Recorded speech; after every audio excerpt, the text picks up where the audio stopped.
I gave up everything: my career, my apartment overlooking Chicago's skyline, my six-figure salary to save my father's dying company. For 7 years, I rebuilt his crumbling empire brick by brick, turning his debts into millions and his name into a legend. Then, one night, beneath the glow of champagne and applause, I watched him hand everything I built to my younger brother, the golden child who had done nothing but show up. The crowd cheered, cameras flashed. My father smiled proudly, calling him the future of the Cole legacy. And me? I stood in the shadows, invisible, the daughter who gave him everything and suddenly meant nothing. They laughed when I walked away, thinking I had lost. But what they didn't know was that I had already begun building something of my own, and this time, I wasn't saving anyone. When my father called that night, I almost didn't answer. I was still at my office in Chicago, the skyline glowing like a sea of gold beneath the rain. My promotion letter lay open on my desk, 6 figures, a corner office, the dream I'd fought for since college. But when I heard his voice, all of that faded. "Emma," he said, his tone breaking, "I think I'm done. The company's collapsing. I can't hold it together anymore." For a moment, I just listened to the silence behind his words, the sound of a man who had always been my rock finally cracking. "Dad?" I whispered. "How bad is it?" "Bad enough that the bank's calling every hour. Payroll's overdue. Suppliers are threatening to sue. Maybe it's time I let go." Let go. That wasn't my father. Richard Cole had built Cole Construction from nothing, one man, one truck, and an impossible dream. I remembered him coming home covered in dust, smelling of sawdust and sweat, telling me, "If you work hard enough, nothing can take it from you." Now he was talking like a man who'd already lost. I looked around my office, the glass walls, the awards, the congratulatory emails, everything I had built for me. And yet, it felt hollow. "Dad," I said softly, "I'm coming home." "Emma, no. You've worked too hard. You're my family. You don't give up on family." He tried to stop me, but I'd already decided. That night, I packed 3 suitcases, left my apartment keys on the counter, and drove 6 hours through the storm to Springfield. The highway lights blurred as rain lashed across the windshield. I kept thinking about all the times he'd stood by me, all the nights he stayed up fixing school projects when I was a kid. When I finally arrived, the sight broke my heart. The once busy Cole construction yard was silent. Trucks sat rusted under flickering lights. The office windows were dark, the name Cole Construction half faded on the wall. Dad was inside, hunched over a desk buried in unpaid bills. "You shouldn't have come," he muttered without looking up. "Then who will?" I asked. He glanced up, eyes tired. "You don't belong in this mess, Emma. This is a man's business." That stung more than I expected. I crossed my arms. "Then maybe it's time a woman saves it." He didn't answer, just stared the way fathers do when they don't know whether to be proud or terrified. I stood there, surrounded by silence and failure, and made a promise I didn't dare say out loud. "I will save this company. I will save you." I didn't know it yet, but that promise would cost me everything: my career, my peace, and the family I was trying so hard to protect. The first morning back in Springfield, I woke up before sunrise. The house smelled of dust and coffee, the same smell I'd grown up with. For a moment, it felt like being a kid again, before the world got complicated. Then I saw the stack of unpaid bills on the kitchen counter, and the illusion shattered. Dad was already in the yard, barking orders at a group of workers. Half of them looked bored, the other half looked ready to quit. Equipment sat rusting in the rain. I could almost feel the weight of the debt pressing down on us. "You really came back," Dad said when he saw me. "I said I would. You won't last a week." I smiled faintly. "Watch me." I started by digging into the company's financials. The books were a disaster. Invoices missing, taxes overdue, contracts unsigned. My head spun as I flipped through page after page of chaos. That night, I stayed in the office until 2 a.m., highlighting numbers, drawing up spreadsheets, and making calls to my old contacts in Chicago. By dawn, I had a plan. When Dad walked in, I handed him a folder. "If we renegotiate these contracts, cut unnecessary expenses, and refinance the trucks, we can survive the quarter," I said. He stared at the papers like I was speaking another language. You think you can fix this overnight? No. But I can stop the bleeding. He grunted and walked away. That was the closest thing to approval I was going to get. The following weeks were brutal. I met with angry suppliers, soothed nervous investors, and convinced banks to give us one more chance. Most of the men I spoke to looked at me with skepticism. Does your father know you're handling this? One banker asked. Yes, I replied. And he's lucky I am. Behind their polite smiles, I could see the disbelief. A young woman, fixing a failing construction empire? They thought I was naive. But numbers didn't lie. Within 3 months, our cash flow turned positive. Projects restarted. Clients who'd left us began calling again. The name Cole Construction started to mean something again. One night, Dad walked into my office holding a newspaper. The headline read, "Local company stages unbelievable comeback." He didn't say thank you. He just stood there and muttered, "Maybe you're not completely hopeless." It was his version of love. I smiled. "Glad I could live up to your low expectations." He almost smiled back almost. Still, I told myself it was enough. Because somewhere, deep down, I still believed that once I proved myself, once he saw what I'd done, he'd finally look at me and see not just a daughter, but an equal. I was wrong. Success didn't come suddenly. It crept in quietly like sunrise after years of darkness. Within 2 years, Cole Construction was no longer a sinking ship. We were signing million-dollar contracts with the city. Our name was on billboards, our trucks rolling through every major project in the state. And people started talking. Richard Cole, the genius who rebuilt Springfield's economy, the papers said. Richard Cole, the visionary. And for every article had his face. Not one mentioned mine. At first, I didn't care. I told myself, this is his redemption. Let him have it. But slowly, the pride I once felt began to rot into something heavier resentment. At board meetings, men in suits congratulated Dad while I presented the numbers. "Excellent work, Mr. Cole," they'd say, shaking his hand. "You have a brilliant team," he'd reply, smiling as if I wasn't even there. Sometimes I'd catch him glancing at me, eyes cold, calculating, as if I was part of the machinery, not his daughter. Then came the gala. The city hosted a business awards ceremony. I'd worked for weeks to prepare our presentation graphs, photos, results, all the data proving how far we'd come.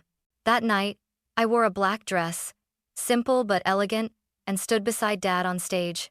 The host's voice echoed, "Springfield's Entrepreneur of the Year, Richard Cole." The crowd erupted in applause. Flashbulbs burst. I smiled, clapping with everyone else, waiting for him to acknowledge the person who had rebuilt the empire he'd nearly destroyed. He didn't. "I couldn't have done this without my incredible team," he said. "And my family, especially my son Ethan, who I know will continue our legacy." My stomach twisted. Ethan? My brother hadn't been in the picture for years. The last I'd heard, he was backpacking through Europe, burning through Dad's money. I froze, forcing myself to keep clapping. But inside, everything cracked. After the ceremony, I found him outside the hotel, smoking his usual cigar. "Ethan?" I asked. "You're back?" He grinned. "Dad called me last month, said the company's doing great. Figured it was time to come home." "Of course he did," I muttered. When Dad joined us, his hand rested proudly on Ethan's shoulder. "Your brother's got a good head for business," he said. "He's going to learn from the ground up." I stared at them, both the father I'd saved and the son who'd done nothing. "You really think he's ready?" I asked quietly. "He's family," Dad said simply. I wanted to laugh, but it came out as a sigh. That night, when I got home, I looked at myself in the mirror. The woman staring back wasn't proud, she was tired. I'd built an empire for my father. But as I stood there in the quiet glow of my apartment, I realized I was building it for the wrong person. It happened on a Monday morning, quiet, ordinary, and cruel. Dad called me into his office. The blinds were drawn, the air thick with the smell of old coffee and expensive regret. Ethan sat across the desk, wearing a tailored navy suit, that same smug smile he'd inherited from Dad. "Emma?" Dad began. "We need to talk about the company's future." Something in his tone made my stomach twist. He continued, avoiding my eyes. You've done great work, but it's time for new leadership. The company's grown, and we need the fresh energy. I stared at him. Fresh energy? What does that mean? Ethan leaned back, crossing his arms. It means I'm stepping in as vice president, he said casually. You'll still be here just focusing on operations. Operations. That was my demotion, wrapped in a polite word. You're replacing me? I whispered. Not replacing, Dad said. Realigning. You've carried us far, but Ethan has vision. He's the future of the coal name. I laughed a dry, hollow sound. Vision? He's never run a project. He doesn't even know how to read a profit report. Ethan smirked. Then you'll teach me, won't you, sis? I looked at Dad, hoping to find something: guilt, hesitation, love, but his face was made of stone. This isn't personal, Emma, he said. It's always personal, I replied. He stood up, signaling the conversation was over. You'll report to Ethan starting next week. I wanted to shout, to throw something, to make him see what he was doing, but all I managed was a single breath, shaky, restrained, furious. Congratulations, I said to Ethan. Don't destroy what I built, he grinned. Relax, big sister. I'll make it better. I walked out of that office feeling weightless, like I'd left a piece of myself behind the part that still believed loyalty meant something. That night, I found Dad in the workshop, fixing an old clock. He didn't look up when I entered. You always said we were a team, I said quietly. We are, he replied. But teams change. No, Dad, you changed. He didn't respond. The ticking clock was the only sound between us. When I turned to leave, he finally spoke. You'll thank me someday. This company needs a man at the helm. That was the moment something inside me broke, not because he'd chosen Ethan, but because he believed I wasn't enough.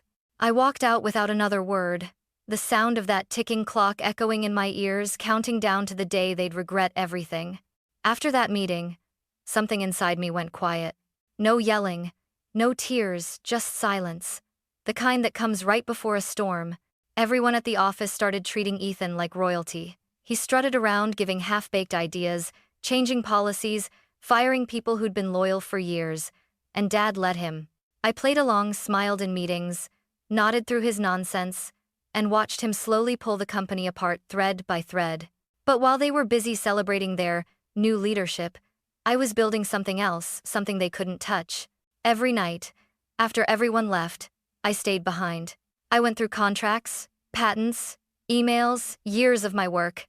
The systems I'd designed, the formulas that stabilized our cost structure, the predictive models that saved millions, all of it was mine. And they didn't even know it.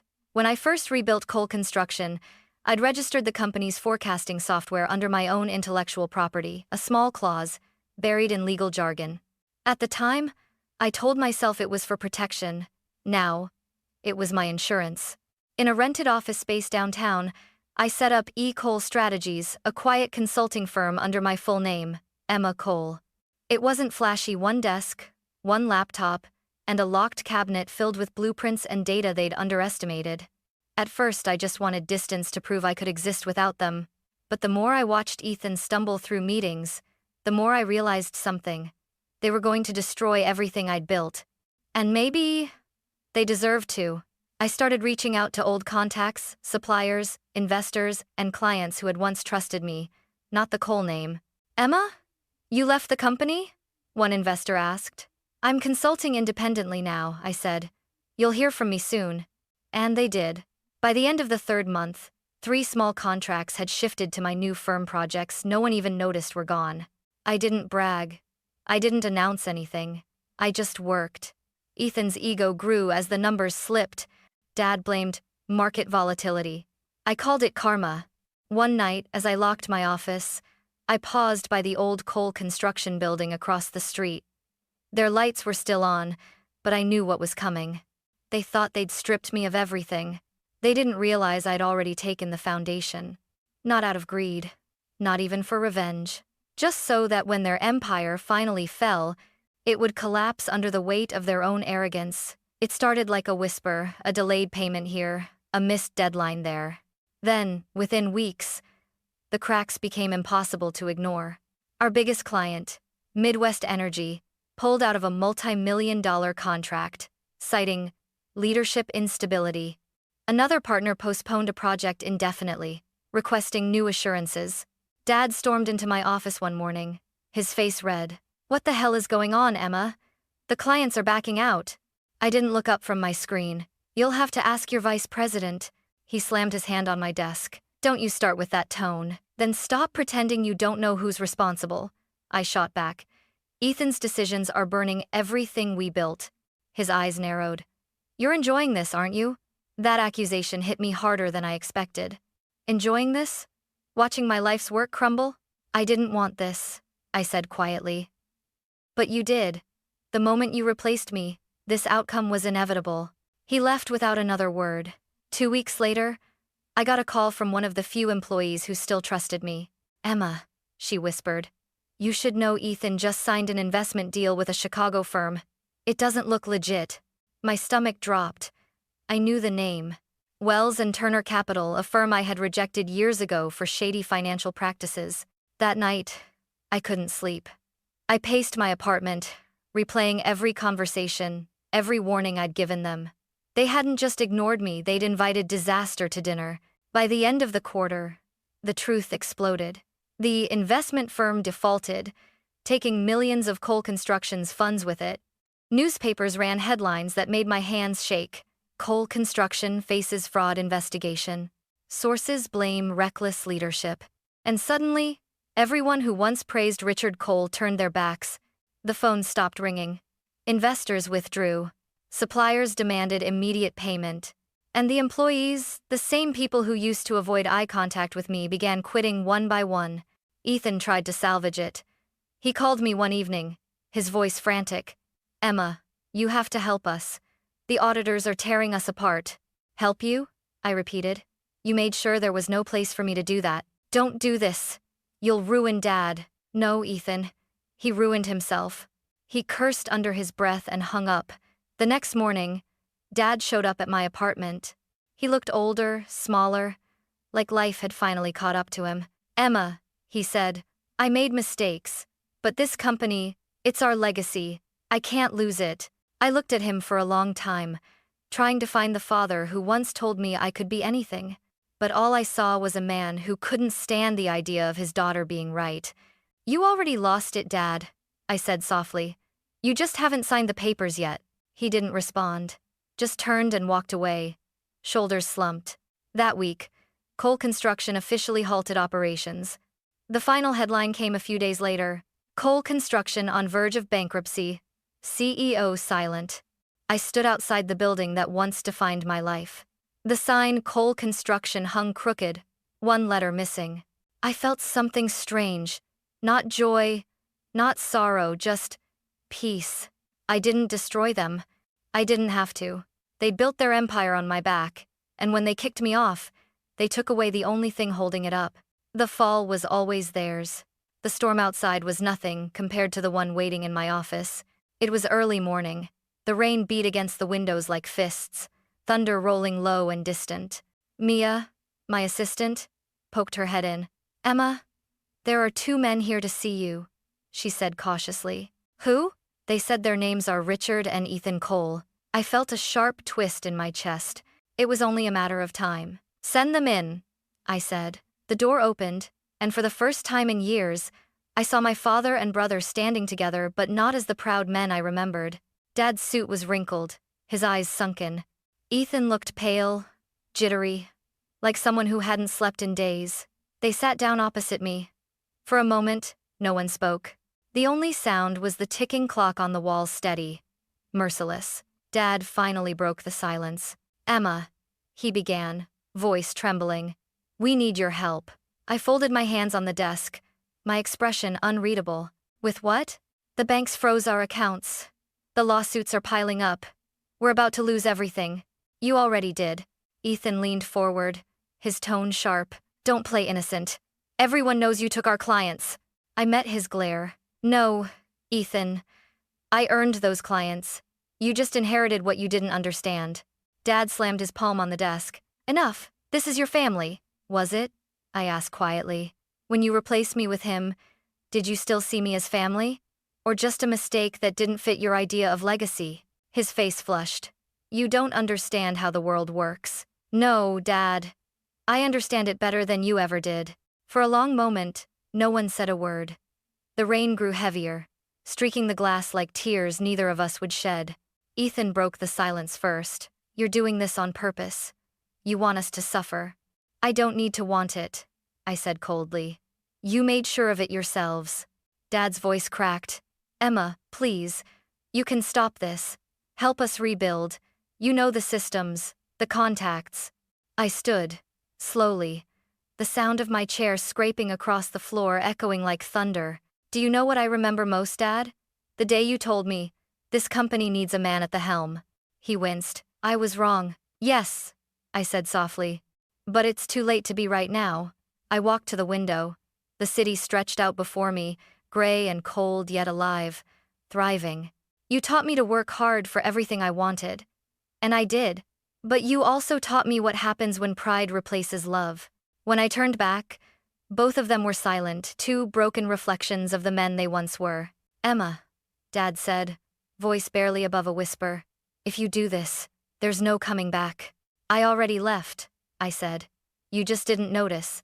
I pressed the intercom button. Mia, please escort Mr. Cole and his son out. Ethan jumped up, furious. You'll regret this. No, I replied, calm and certain. You will. They hesitated, as if waiting for me to change my mind. I didn't. As they walked out, Dad looked back one last time, not with anger, but something worse. Regret. The door closed behind them, and I exhaled for the first time in years. For the first time, I was free not from them, but from the part of me that still needed their approval. 2 months after that confrontation, the inevitable finally happened. The morning headline read, Cole Construction declares bankruptcy. The words stared back at me from the newspaper like a final verdict.